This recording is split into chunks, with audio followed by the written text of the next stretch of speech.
Good morning, everyone. Good morning, and welcome back to Watchdog News. I'm Jared Campbell. So this morning, here is some breaking news worldwide.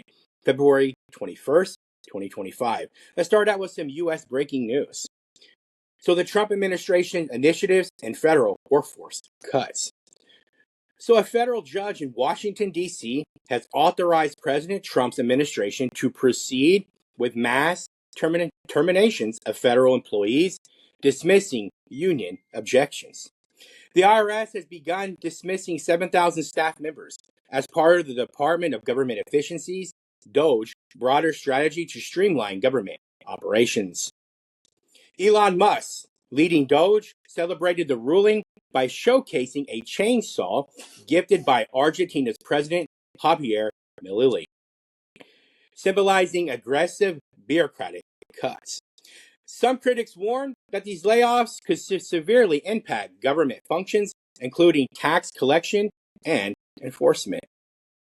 And another significant policy move, the Trump administration has imposed tariffs on steel and aluminum imports, arguing that the measure will protect U.S. industries.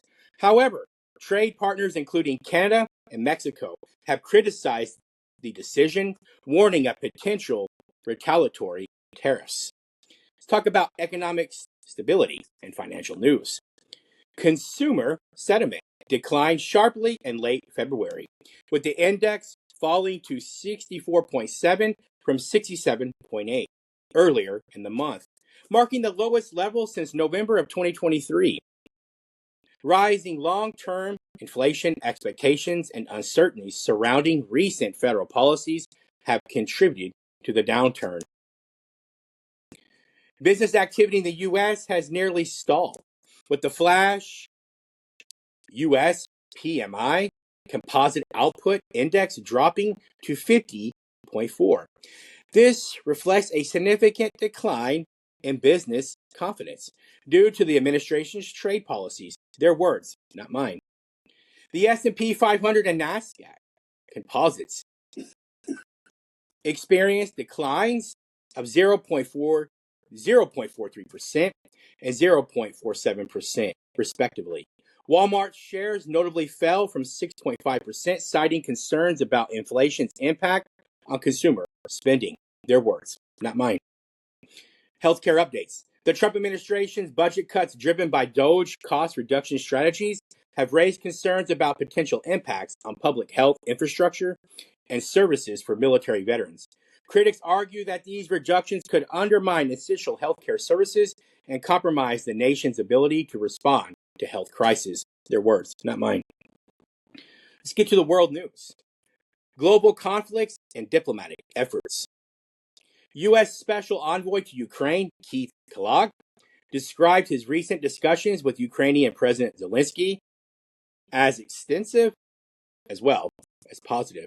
However, tensions remain high, with U.S. officials advising Ukraine to cease criticism of President Trump and consider a mineral wealth agreement favorable to the U.S. Their words, not mine. Meanwhile, U.S. Secretary of State Marco Rubio has reassured European leaders that they will be included in the future peace negotiations concerning Ukraine. This follows U.S.-Russia talks and Riyadh, Saudi Arabia, which excluded Ukraine and European allies, raising concerns about the coherence of international diplomatic efforts. Their words, not mine. Let's talk about the Middle East conflict. The Israeli Defense Force, IDF, accused Hamas of violating a ceasefire agreement after Hamas murdered 2 Israeli children. Hamas contends the children were killed in an Israeli airstrike. The bodies of the children were recently returned, but their mother remains missing, further escalating the tensions in the region.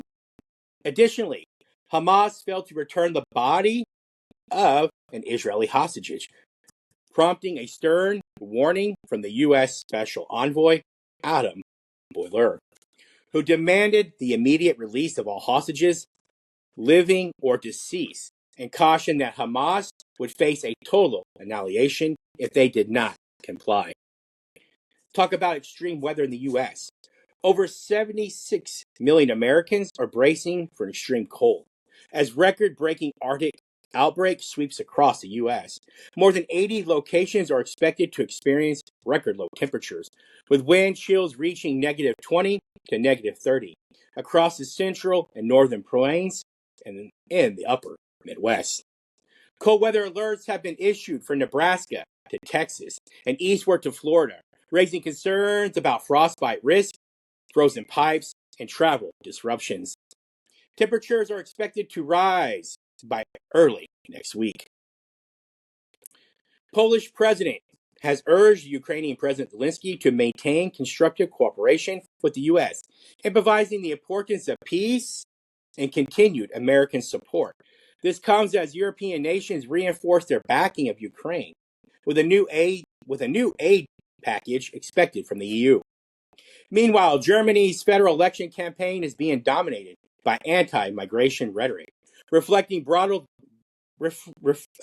reflecting broader debates within the EU regarding immigration policies and their societal impacts. Talk about World Health Care. And South Sudan has closed schools due to an intense heat wave. Temperatures are expected to reach 42 degrees Celsius, which is 108 degrees Fahrenheit. The government is prioritizing the safety of students, and extreme temperatures pose serious health risks. Even the WHO, the World Health Organization, has expressed concerns that recent U.S. policy changes, including budget cuts and shifts in foreign aid, may negatively impact global health programs in developing countries. For real-time updates, stay tuned to Watchdog News. Thank you all again for following. I'm here and always looking out for all of you. I put together these reports based on objective reporting by what I see in the news. These are quick reports in the morning. Usually in the evening, I always do deeper dives into things. In Watchdog News in the evenings, we were and still are in the book of Revelation, and we will get back to that. But this evening, I'm going to dig a little deeper into some of these stories to keep you all updated on what's going on around the world. So thank you all again for following. This is Jared Campbell with Watchdog News, in association with Watchdog Ministries. Thank you all again for following. Thank you again for the love and support. All right. That's all I have for this morning. We will be chatting later this evening. Love you all so much. I'm out.